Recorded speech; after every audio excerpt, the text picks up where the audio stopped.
In this guide, I'm going to show you how you can auto collect items and materials here in Mini War on Roblox. Before we do get into this guide, make sure to like the video and subscribe to the channel with all notifications on. It really does help the channel and it lets us know that you want more content like this. We'd greatly appreciate it. And if at any point throughout this guide you had any questions, just ask them down in the comment section below and we can help you out further. I'm going to be doing my best to reply to every single comment down there. But first things first, obviously make sure you're in the game and look around your country for different materials like crops, coal, oil, iron over here, and so much more.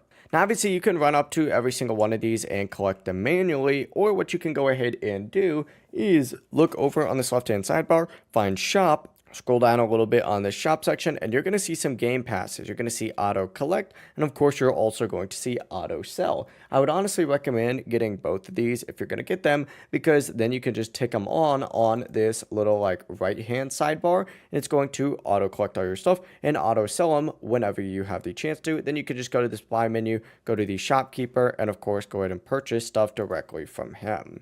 That is the full process. It really is as simple as that. If you guys had any questions, ask them down in the comment section below and we can help you out further. I'm going to be doing my best to reply to every single comment down there. Before you do leave this guide though, make sure to like the video and subscribe to the channel with all notifications on. It really does help us out and it lets us know that you want more content like this. We'd greatly appreciate it. Have a great rest of your day though. Peace.